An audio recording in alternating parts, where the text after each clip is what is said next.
nuestros invitados que tenemos el día de hoy, a la doctora Lisbeth Zelaya Vargas. Un aplauso, por favor, para la doctora que presenta su libro.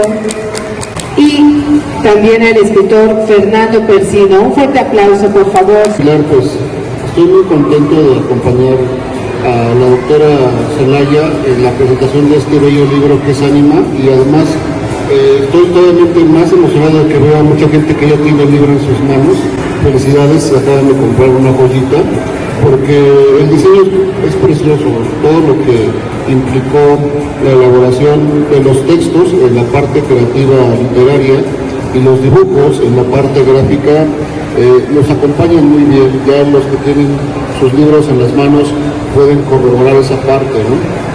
Y pues me gustaría iniciar esta presentación hablando sobre lo que impactó para mí leer este libro. Tiene un poquito que lo terminé de leer y desde el primer cuento encontré cosas bastante interesantes que ahora mismo quisiera comentarles.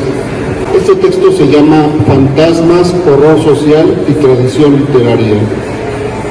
En la última década, la literatura de horror alcanzó una notable visibilidad, sobre todo en las letras de autoras latinoamericanas como Mariana Enríquez, Mónica Ojeda, María Fernanda Ampuero, Dolores Reyes, entre otras. Sus propuestas renovaron un género en el que se permiten realizar una crítica social muy profunda sobre algunos de los principales males de Latinoamérica, como los desaparecidos, la violencia de género o el feminicidio. La doctora Lisbeth Zelaya Vargas publicó en 2024 el libro Ánima, Cuentos de Fantasmas, con la editorial poblana Cualicali, una obra que suma a la nueva visión de las historias de fantasmas, las cuales tienen grandes referentes en la novela gótica, como El Castillo de Otranto de Horace Walpole, considerada la génesis del subgénero, y que también tiene a otro gran referente en el siglo XX con el gótico sureño del premio Nobel William Faulkner. Incluso en épocas más recientes, la ya citada Mónica Ojeda, con su apropiación o readaptación del gótico andino.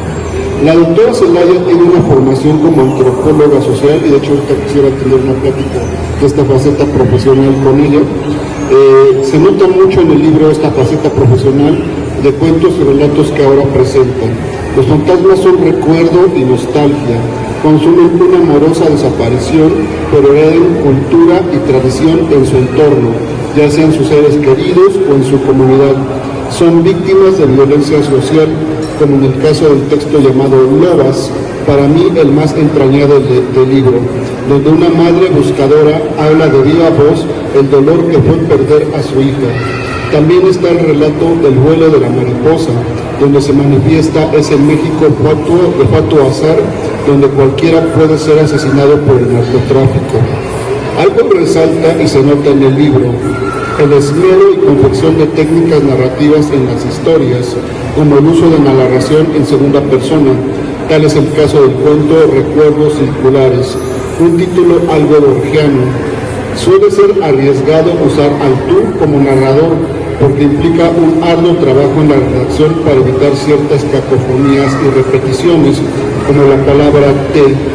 Un mítico ejemplo de ello es la novela Aura de Carlos Fuentes, donde todo el tiempo el narrador se dirige a su amada, y también es una historia donde lo sobrenatural está presente. De igual forma, la doctora Zelaya trabaja de manera acertada el uso de la narración en tiempo presente, como en el texto Pasos, el cual es breve, puntual y conciso sobre un fantasma que dejó el México posmoderno, el ferrocarril, aunque regresó en tiempos recientes en una versión, digamos, más selvática. El título del libro nos va dando una idea de lo que encontraremos en él. Ánima, para este caso, recurre a su significado de alma de una persona fallecida, las cuales son las protagonistas de las historias en su gran mayoría. También puede tratarse de un alma que está penando en el purgatorio, o la de alguien que se aferra al mundo terrenal y regresa para comunicarse con sus seres amados a través de susurros. La estética de Lisbeth Zelaya pasa mucho por la memoria de las personas y de los pueblos, de entornos rurales y citadinos. Algunos relatos son postales de ancestros cuyo legado persiste. En el libro también habitan brujas que se roban niños y que están rotas por dentro, aunque el horror que sentí más cercano fue el de una chica que es secuestrada en el trayecto a una terminal de autobuses y termina en un feminicidio. Anima, Cuentos de Fantasmas, es a su vez un libro artesanal, con ese valor extra al que se le da el libro objeto, porque todas las historias del libro van acompañadas de un dibujo en blanco y negro del artista Óscar Osorio, también llamado Mosh, el cual hizo una lectura muy profunda de los textos y aporta su visión artística de cada uno de ellos, lo que nos permite tener en las manos dos obras en una. Diversas tradiciones populares están presentes en esta obra, con características prismáticas muy propias de un amplio espectro de literatura mexicana de relatos integrados. Dicho corpus de obras quizás nos invita a reflexionar que aquello que nos fragmenta nos obliga a una preservación y restitución de la memoria de las personas que nos dejan, tal como la diosa Isis lo hizo al buscar los restos de su esposo cuando estaban esparcidos por el vasto mundo. Bueno, encontré varias referencias tradicionales de la literatura clásica de fantasmas, de leyendas populares, de mitos, de aquellas historias incluso que se transmiten de padres, abuelos, nietos, de generación en generación, lo cual me parece muy hermoso, y es la parte con la que quisiera iniciar una charla con ella para que nos platique algunas cosas de su proceso creativo. Ya comentaba que la doctora es antropóloga y me gustaría saber qué tanto esa faceta de trabajo en campo que has tenido con comunidades, con pueblos, con personas, está reflejado en este libro. ¿Qué tanto se ve esa experiencia profesional como tu faceta como escritora?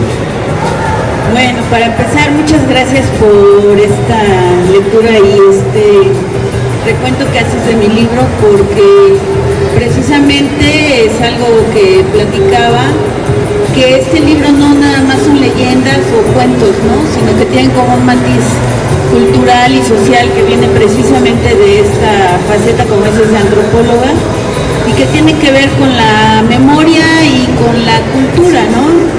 Y mucho platicaba que este libro es resultado de todo lo que escribí. El antropólogo tiene algo que se llama diario de campo. El diario de campo es como, es un diario que usas cuando sales de tu entorno y vas a otro lugar. Entonces este libro es muy especial porque recoge todo lo que vas viendo desde una mirada crítica, ¿no? Y estos renglones que quedan entre lo que escribes es el libro, ánimo, ¿no? Hay otro diario que tengo que es un diario de sueños que un abuelo huichol me invitó a hacer, y de estos dos es que sale este libro. Entonces sí que creo que tiene una gran influencia. No, y se nota porque lo platicábamos en corto antes de la presentación y también lo menciono en el texto que escribí. Lo que más me gusta y de lo que más me parece pues interesante del libro es precisamente esa crítica social, ¿no? Lo que comentaba respecto a los feminicidios, a las madres buscadoras. Este cuento de Lobas realmente, o sea, le atraviesa uno el corazón, ¿no? Porque es una señora que platica como si, es más, Liz logra una sonoridad con sus personajes en donde uno siente que esas personas realmente le están contando en el oído esas historias, ¿no? Y lo cual es un logro artístico muy notable, y van a encontrar eso en este libro, que aunque normalmente las historias de fantasmas tradicionales pues son como de aparecidos en casas o niñas que salen del pozo, ¿no? Por decir una cosa, pero últimamente en el caso de Liz y de un grupo de escritoras latinoamericanas han reescrito esta nueva tradición de historias de fantasmas para asociarlo a las problemáticas que estamos teniendo en el continente. Y me gustaría preguntarte qué tan duro fue explorar esto, porque seguramente tú acabaste aunque tenemos historias de ficción, seguramente tú presenciaste en campo muchas de estas historias que aparecen acá, ¿no? Sí, la gran mayoría son se combina una cuestión entre la vivencia, el sueño, lo que te cuentan, entonces se hace ahí como un collage muy interesante. Y definitivamente creo que el fantasma y el terror en este caso es un vehículo o un gran pretexto que nos permite hablar de la vida. Y en ese sentido creo que tiene esta pregunta filosófica, ¿no?